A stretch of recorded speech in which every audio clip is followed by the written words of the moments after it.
Okay, Assalamualaikum. Actually, it's raining. I hope you can hear my voice properly, apart from the noise of the rain sound. So, this video very simple saja, hanya untuk fokus on example 10.3 in section 10.5. Okay, so in section 10.5 adalah VLE by modified Raoult's law. So, if you look at equation 10.5,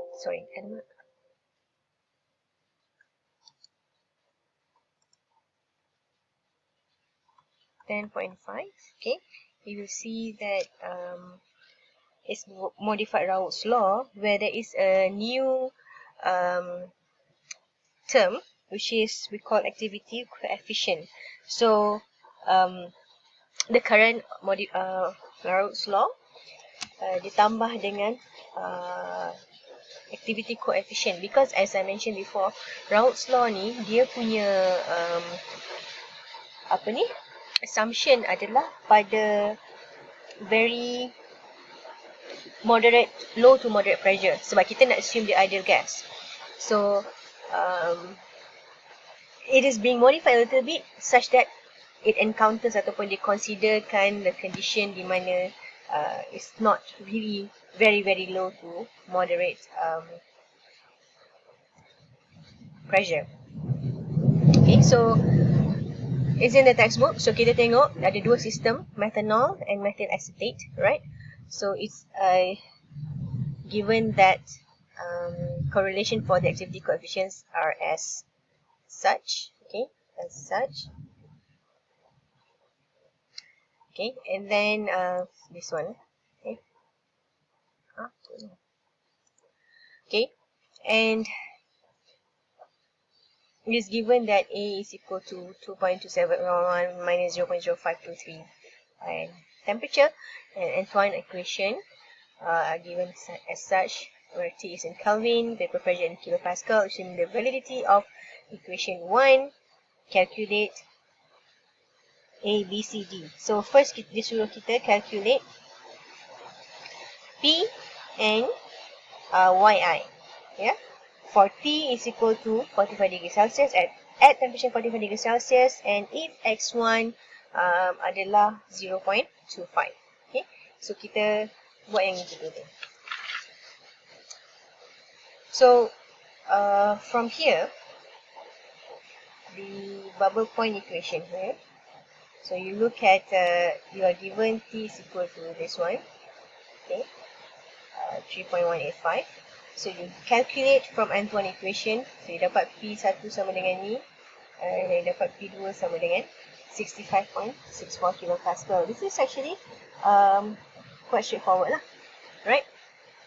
And then kita calculate the activity coefficient. Okay, given that A is equal to 2771 minus 0.523, okay, you are given this, you masukkan T yang berkaitan, okay, so you dapat this value, A as this value, so you put in from the equation tadi, di mana dia kata tadi equation tu adalah apa, ln gamma 1 is equal to AX 2 kuasa 2. So kita dapatkan gamma ataupun activity coefficient for 1 for species 1 dapat macam ni, dan activity coefficient for species 2 dapat macam ni lah. Kita dapat from this equation 10.5 just now. Okay, so after you calculate, you akan dapat 1.6864 dan juga 1.072. Okay,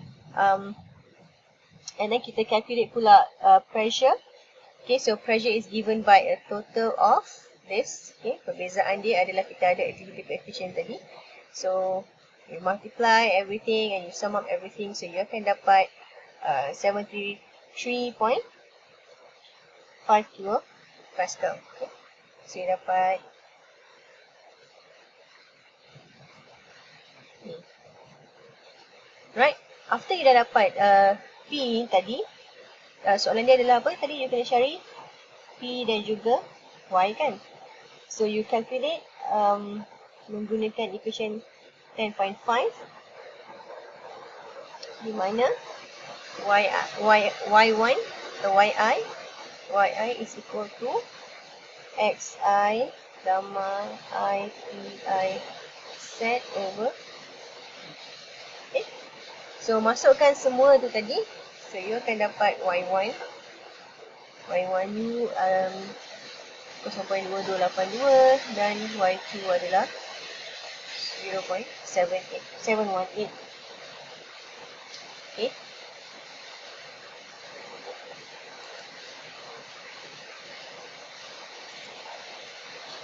Alright, the second one adalah dikata dapatkan P and X1 for temperature is equal to 45 degrees Celsius. So this is the same temperature, tapi kita nak dapatkan X, ya, kita dapatkan liquid phase instead of Y.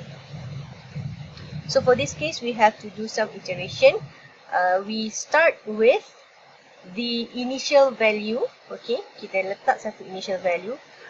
If you still remember last iteration, dia sama aja macam iteration yang kita buat dulu. Cuma kat sini kita gunakan the first iteration adalah where ikut Raoult's law yang non-modified. Okay, the real Raoult's law yang non-modified adalah sebenarnya bila the activity coefficient is equal to 1. Okay, sebab bila activity coefficient is equal to 1, you akan dapat y1 equals to x1 p1 xi pi set. Okay, this is the Raoult's equation. So in this case, we assume that this is equal to 1. So we start with that for your iteration, and then kita buat macam biasa, calculate p. Okay, kemudian kita dapatkan xi, and then kita calculate gamma. Okay, kita check gamma yang atas dengan yang bawah.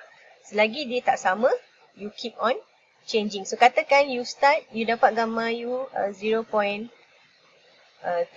katalah So you put in this value pula ke dalam sini, you buat balik semula iteration. Okay, so sampai you dapat the same value yang sama dengan your initial. Okay, boleh faham sebab saya tak buatkan step by step lah. Alright, but you have to do this step by step. Okay. So by iteration, you akan dapat this value. Okay. By iteration. So you akan testing sampai you dapat this value for gamma 1 and gamma 2. So kita start tadi dengan gamma 1 is equal to 1.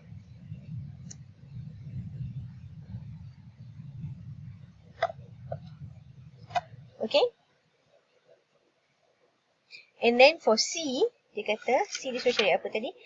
For C, dia kata cari temperature and Y1 for if given P is equal to 101.33 kilopascal and X1 is 0.85. Now, you look at this, calculation adalah agak lain, di mana temperature berubah, pressure berubah, X juga berubah.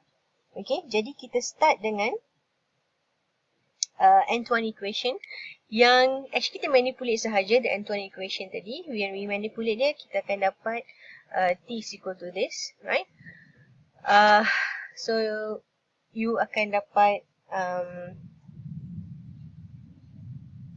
when P is equal to 101.33 kilopascal, you akan dapat T1 set as this, T2 set as this. Okay.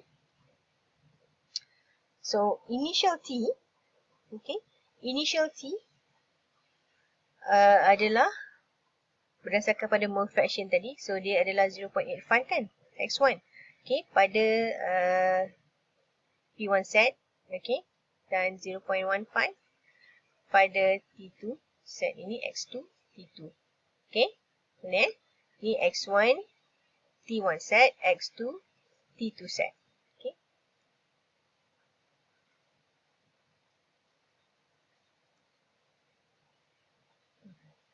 So you dapat this value. Okay. Again, you kena buat iteration. So your initial value untuk prediction adalah yang ini. So masukkan dalam iteration. So, masuk dalam iteration. Okay, untuk yang ini agak panjang sedikit. Okay, a bit panjang. So, you have to use this you masukkan tadi the value. T is equal to 336. Okay, and then you calculate the value for A, gamma 1 and gamma 2. Okay, and then calculate alpha. Then you get a new value for P1 set from this equation.